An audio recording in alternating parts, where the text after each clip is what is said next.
Ladies and gentlemen, good morning and welcome to Britannic's 16th Annual Convergence Summit. Thank you for taking the time to be with us today. I know the traffic's awful, so really well done in battling your way through. We've got a great day planned for you today. You should all have copies of the show guide, so there's lots of information in there about the presenters, the format of the day. We've got some really great tech talks upstairs later on, and some really amazing technology on show. Well, there'll be some time for networking. There's also time booked in for having fun outside on the track. And of course, there's some amazing cars to look at as well. Before I get started, I need to cover some housekeeping points. My name's Jonathan Sharp, Sales and Marketing Director of Britannic. It really is our great pleasure to host this event and host you today. Our goal is to really make sure you get the most out of the time with us. So if there are any questions or there's anything we can do to make the event better for you today, please do let us know. Talk to me or talk to one of my colleagues in the turquoise polo shirts. There's no fire alarms or drills planned for today, so if the alarm does go off, we need to listen and take action. So I think there's fire exits to, they're there either side of the stage. And, really, it is a great opportunity to get up to speed on some of the amazing things that are happening in our industry today. If you're feeling particularly social, I've been told to talk about our Twitter handle because we live in a digital world. So it's hashtag BTLCS19. The Wi-Fi code is, I think, on the show guide. So for those of you who want to get connected, the details are on there. We're also using something called Slido. So again, information is on the show guide. But it's pretty easy to use. We used it last year. Go to the Slido website. You'll be asked to register. Use the same code, hashtag BTLCS19. You can then register. You could submit questions for the panel debates. And then, the worst part is you also get to vote on the presenters today as well. So really looking forward to seeing those stats later on. There's lots of great and exciting things going on today. We really do hope you get the most out of it. There will also be various draws throughout the day. So there's draws based upon feedback. So if you get involved on that Slido site, there's various prizes that can be won. And also we'll be drawing out tickets, raffle tickets for things like the drive later. So, for those of you who haven't worked with Britannic before, we're a very long, established and experienced technology provider, an innovator and a systems integrator.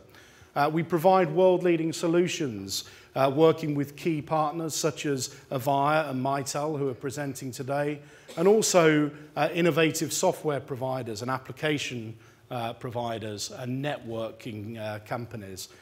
So there's lots of these partners on show in the exhibition upstairs. So again, when you get the chance, go and have a look. Our role is really to deliver world-class solutions, not just reselling and integrating other people's technology, but also adding our own value from our award-winning integration skills, our experience, and our customer-focused people. Our values and ethos are very much based upon partnership, integrity, quality, innovation, best practice, and adding value to customers. Today's event is entitled Workplace Modernisation, and we'll be looking at how technology is helping to shape the workplace of today and to the future, and really looking at the way in which services are delivered and consumed in this modern digital world that we live in.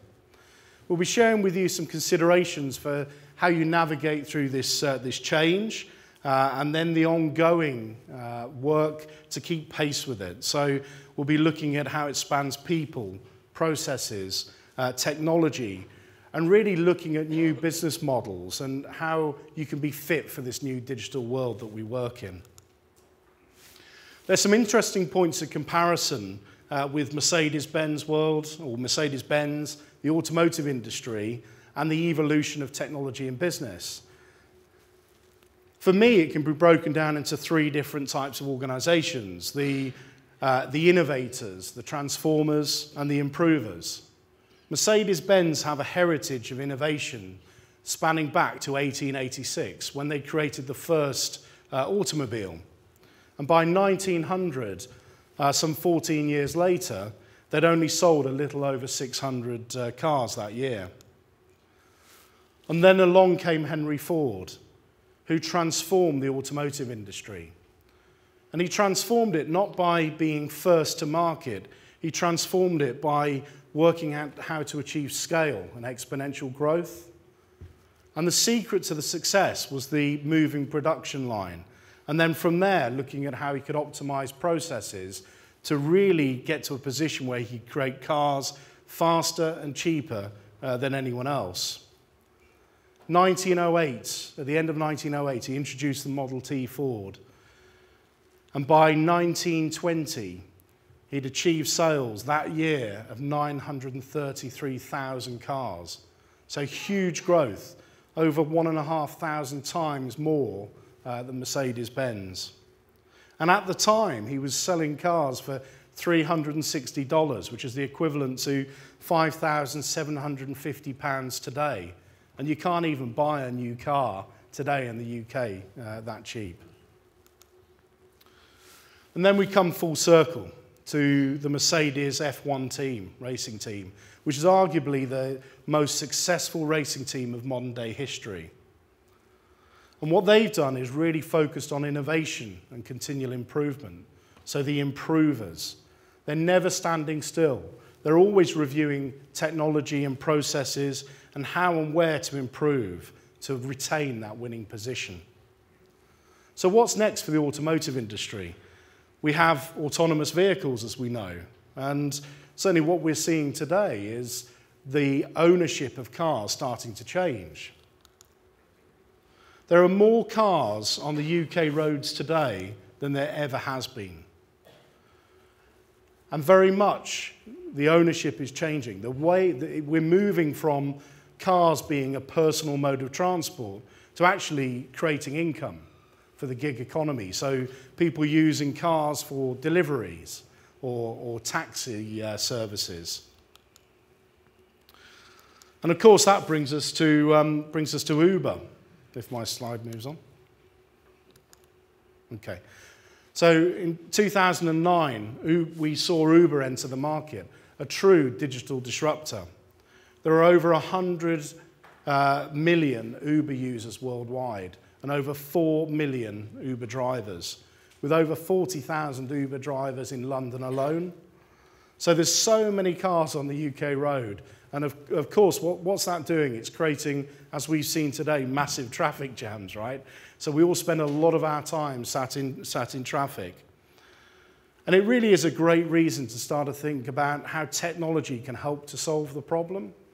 So we're already used to using unified communications and collaboration technology to really work together, support flexible working, reduce the need for travel, and conduct remote meetings. And it got me thinking on a recent trip down to Falmouth and back for another university visit for my daughter. And it took many hours to get there and many hours to get back. And I was sat in traffic quite a long time through it. And I was left thinking, what do I do for the next visit that I'm going to go and do to Plymouth? Do I take the train, plane, automobile? I've got choices, but it also got me thinking about the future and self-driving cars. If I was to use a self-driving car, an autonomous car, that's great, but I'm still sat in the same traffic jam, so it doesn't fix the problem. But of course, what we're seeing now is the world is changing at a faster rate, and I start to think, well, will there be self-driving flying cars that I could go and take? And if so, could they pick me up from home, drive me to the airport? I could then fly in the fastest direct route possible, land, and again get driven to my destination. And of course, that isn't beyond the realms of possibility, right? There's already cars in America that double up as small aircraft. So this is something that already exists. And Uber are already working with NASA and looking at piloting flying taxis. So sounds bizarre, but this is certainly the direction of travel that things are heading in. And it's reckoned that within 12 years' time, there will be self-driving autonomous vehicles that fly and deliver to your destination. So a scary thought. And of course, as I said, I'm left considering, well, do we need to travel anyway? What we could do for these university visits is we could use technology to help solve the problem. We could use virtual reality. I could provide personalized content online, and when my daughter is looking at the different university choices that she has, she can do it from the comfort of her own home. She can get a richer experience sat at home than potentially she would actually attending the visit, because online she could be asking questions. She should get that feedback, as opposed to being worried about asking somebody face to face. So is it beyond the realms of possibility? Well, in the US, they're already just started to do virtual reality tours of universities. So absolutely not. This again is a direction of travel. Of course, what it would do is it enable us to create a very short list. So instead of having to drive around and see lots of choices, we can limit the time that we spend on doing that and then see the ones that we're most interested in. So I think the important part here is very much stop, take a step back, and rethink the problem. What's the problem we're trying to solve? And how can technology help? And this is really important, because taking that step back and not just doing the things we've always done, because that's the way we've always done them, it gives us an opportunity to come up with new ideas and innovation. And this is what drives transformation and change. And throughout the day, we'll be sharing examples with you. So, workplace modernization, the theme of the event. I've put up a definition of what workplace modernization means to me. It's very much about blending process change, new technology innovation, and how people will adopt and consume technology into the future. You're going to hear a lot about workplace modernization today, and a lot about digital transformation. As you'll see from the following stats and the industry commentators, it is not about if this is going to happen. It's not even about when it's going to happen. This change is happening now. And the question is, will you be able to keep up? So change is happening all around us, and it's important that we do keep pace with that change. So back in 535 BC, just moving my slide on, we got a sticky clicker, I think. So as Heraclitus said in 535 BC, change is the only constant in life. Things are always changing, and technology is definitely helping to fuel that shift in change at an ever-increasing speed. I think it's best summed up with this term: shift happens. Things are always changing, whether we like it or not, and it is about how we react to the change that matters.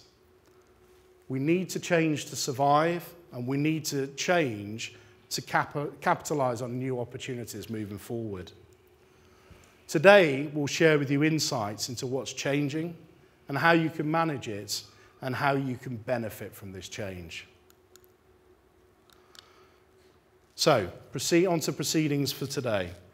As I said, in the show guide, you'll have copies of the agenda, information about the speakers, the tech talks, the exhibition. There is a change to the agenda today. Unfortunately, due to extenuating circumstances, Maria McCann will no longer be able to attend today. Dirk has very kindly offered to step in to deliver a bonus scene, I think, later on, additional presentation entitled The Evolution of Digital Platforms. And it's really going to give a great insight into the opportunity of new business models as we embark upon this fourth industrial revolution.